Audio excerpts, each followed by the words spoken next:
Team India England test సిరీస్కి సిద్ధమైతే అవుతుంది. Rohit Sharma, Virat Kohli retirement ఇచ్చినాక ఆడుతున్న సిరీస్ ఇది. ఈ సిరీస్లో కొత్త కెప్టెన్ శుభ్మన్ గిల్ కెప్టెన్సీలో దిగబోతుంది మన టీమిండియాకి సంబంధించిన ప్రాబబుల్ ప్లేయింగ్ 11 ఏంటో ఈ వీడియోలో చూద్దాం. సర్టిఫిక్స్ అయిపోయారు. కేఎల్ రాహుల్ ఓపెన్ చేస్తారు. వీళ్ళు కరుణ్ నాయర్ వచ్చే ఛాన్స్ అయితే కనపడుతున్నాయి. 4వ స్థానంలో కెప్టెన్ అయిన శుభ్మన్ గిల్ దిగుతారు. మనకి ఈ సిరీస్ చాలా ఇంపార్టెంట్గా మారుతుంది. యాజ్ ఏ ప్లేయర్గా, యాజ్ ఏ కెప్టెన్ కూడా చాలా ప్రెషర్ అయితే ఉంటుంది తనలో. ఇంగ్లాండ్లో తన యావరేజ్ 20 ఉంది. దాన్ని మార్చుకోవాలి. తను చాలా ఇంపార్టెంట్గా మారుతారు ఈ సిరీస్లో. నెక్స్ట్ నంబర్ 5లో Rishabh Pant as a wicket keeper.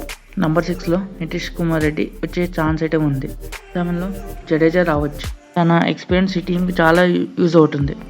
Number 8లో Shardul Thakur దిగే ఛాన్స్ అయితే ఉంది. యాక్చువల్లీ బౌలింగ్లో 4th సీమర్ ఆప్షన్గా మారుతారు.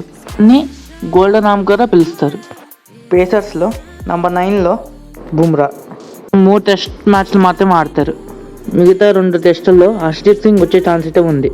నంబర్ 10లో సిరాజ్ అయితే దిగే అవకాశం ఉంది. 11లో ప్రసిద్ధ్ కృష్ణ దిగుతారని నాకు అనిపిస్తుంది. ఎందుకంటే తన చాలా మంచి ఫామ్లో ఉన్నారు. పర్ఫార్మెన్స్ అయితే ఇస్తున్నారు. ఈ ప్లేయింగ్ 11తో కనుక దిగితే మాత్రం ఇండియా సిరీస్ గెలిచే ఛాన్సెస్ అమోఘంగా ఉన్నాయి. నాకు సంబంధించిన వరకు ప్లేయింగ్ 11 ఏంటో కింద కామెంట్ చేసి చెప్పండి. Thanks for watching. Have a nice day.